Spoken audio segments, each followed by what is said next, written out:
পরবর্তী রাষ্ট্রপতি সম্বন্ধে তো আপনি কমেন্ট করেন।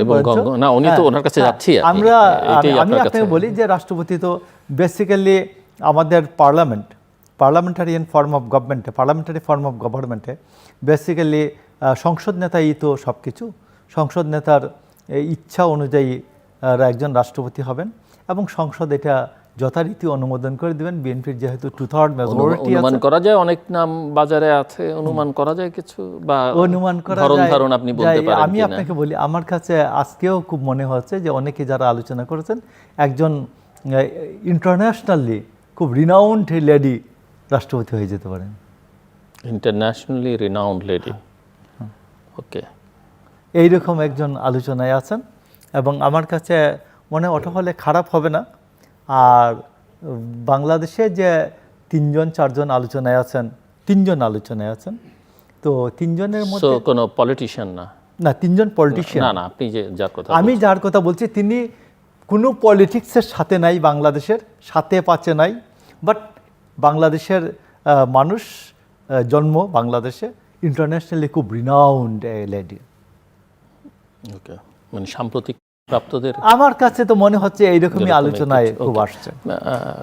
মিস্টার সৈয়দ মামুন মাহবুব, জি, সো এই জানি আলোচনা করলাম এবং উনি তো আপনার কাছে প্রশ্ন রেখেছিলেন। যেটা হচ্ছে যে আমাদের সুপ্রিম কোর্টে যখন বাংলাদেশের প্রধান বিচারপতি ছুটিতে যান বা কোনো কারণে বিদেশে ট্যুরে গেলেন, তখন সিনিয়র মোস্ট ওনার পরই যিনি বিচারপতি উনি পারফর্ম করে। তা আমরা ওখানে লিখি যে ইংলিশে, যেহেতু আমাদের হাইকোর্টের সুপ্রিম আপিল বিভাগের সব দরখাস্ত, performing the function of the honourable chief justice.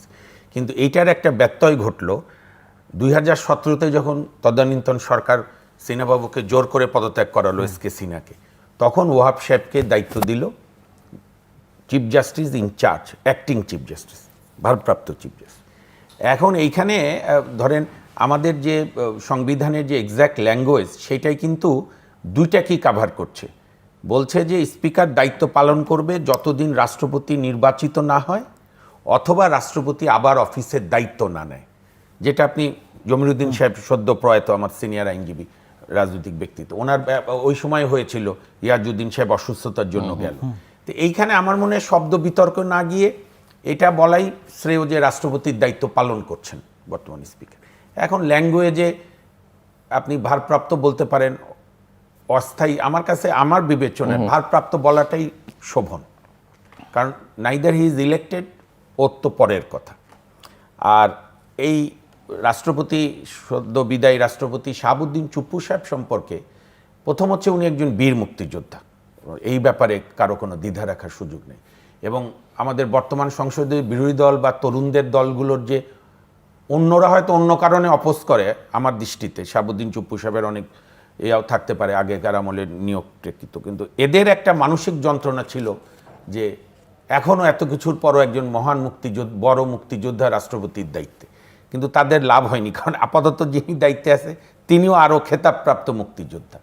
তো আমি আমার পূর্ববর্তী শ্রদ্ধেয় বক্তার সঙ্গে একমত যে 5 আগস্টের পর থেকে ইউনূস সাহেবের জামানায় যে মেন্টাল ট্রমা ওনার ওপর গেছে, উনি যেটা অ্যাবজর্ব করতে পেরেছে, এই কৃতিত্ব তাকে দিতে হবে। ধরেন সে যদি এত টেনশন সহ্য না করে পদত্যাগ করে ফেলতো, তাহলে তো আরও প্রলং হতো, ডেমোক্রেটিক প্রসেসও এত দ্রুত আসতো না, কারণ বাই দিস টাইম তো ইউনূস সাহেবের উদ্দেশ্য আমরা বুঝে গেছি। তো সে ইভেন বর্তমান সরকারের সিনিয়র মন্ত্রী, স্বরাষ্ট্রমন্ত্রী, যিনি পার্লামেন্টে আমাদের সম্মানিত সংসদ নেতার পক্ষে বক্তব্য দেয়, উনি তো ওপেন বলেছে যে আমরা নির্বাচন আদায়ের জন্য অনেক দাবিও বলেছি যে আমরা পালন করব, পার্লামেন্টই বলেছে। তো সেদিক দিয়ে শাহাবুদ্দিন চুপ্পু সাহেবকে কৃতিত্ব দিতেই হবে। আর ওনার পদত্যাগ নিয়ে আমার কাছে মনে হয়েছে যে একেবারে হোলিস্টিক, বলে না, সুপার ডেমোক্রেটিক কালচার তো আমাদের এখনও আসেনি, যে আমার যে সরকার তা আমার ভিন্ন মতের একজনকে রেখে আমি করব। ইভেন ভারতে এত বছর ধরে চলছে, ভারতেও তো রাষ্ট্রপতিদের নিয়ে অনেক সমস্যা হয়েছে। আমি বরং এইটাকে এইভাবে দেখতে চাই, নানা সমালোচনা সত্ত্বেও, যে তারেক রহমান সাহেব স্যানিটিকে কামব্যাক করিয়েছে। এই যে একটা প্রেসিডেন্টকে অন্যায়ভাবে সরানো না করে ওনার চিঠির উপর বেসিস করেই, যেটাই ঘটুক, উনি অনেকগুলো রিজনিং বলেছে, মানে উভয় পক্ষের আলোচনার ভিত্তিতে এইটাই আমরা চাই। একটা বলে না, মানে আদর্শ কথা, we have agreed two disagree. এই ক্ষেত্রে এটাই মনে হয় হয়েছে, যে ঠিক আছে কোনো কারণে হয়তো সরকারও চাইছে, হ্যাঁ, সরকারও চাইছে যে উনিও বুঝতে পেরেছেন আমি যে হওয়া উচিত। উনি যে একটা জাতীয় দৈনিকে ডিটেল ইন্টারভিউ দিল ইউনুস জামানার চলে যাওয়ার পর, বর্তমান সরকার আসার পর, তারপরে আমি এবং আমাদের সিনিয়র আইনজীবী মহসিন সাহেব ওনার সঙ্গে দেখা করতে গিয়েছি।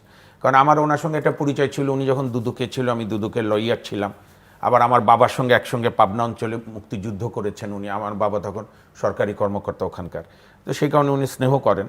তো তখন উনি বলেছিল যে বর্তমান প্রধানমন্ত্রীকে উনি বলেছিলেন যে যখন আপনারা মনে করবেন। তো ওই সময় প্রধানমন্ত্রী বলেছিল আপাতত নাই, এটা প্রধানমন্ত্রীর প্রিরোগেটিভ থাকতেই পারে।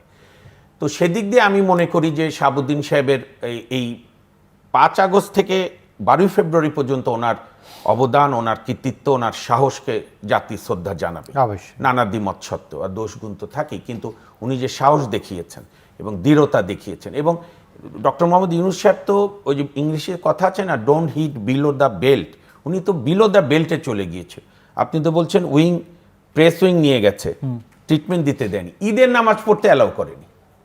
তখন বর্তমান সেনাপ্রধান বলছে যে স্যার আপনি আমাদের ক্যান্টনমেন্টে চলে আসেন। তখন উনি না বলছে আমার বঙ্গভবনের সামনে যে মাঠটা আছে ওখানে। তো এইগুলো তো কখনো কালচার না। তো যাই হোক, এইটার আর পরবর্তী রাষ্ট্রপতির ক্ষেত্রে আমার কাছে মনে হয় যে আমাদের বাংলাদেশের বড় রাজনৈতিক দলগুলো যে কালচার, সব এক নেতার উপর দায়িত্ব দেয়, ভালো খারাপ ইতিহাস বিবেচনা করবে। আমার কাছে মনে হয় এমন একজন রাষ্ট্রপতিকে বর্তমান প্রধানমন্ত্রী বা সরকার নিয়োগ দেবে যে হয়তো আলোচনাই নাই।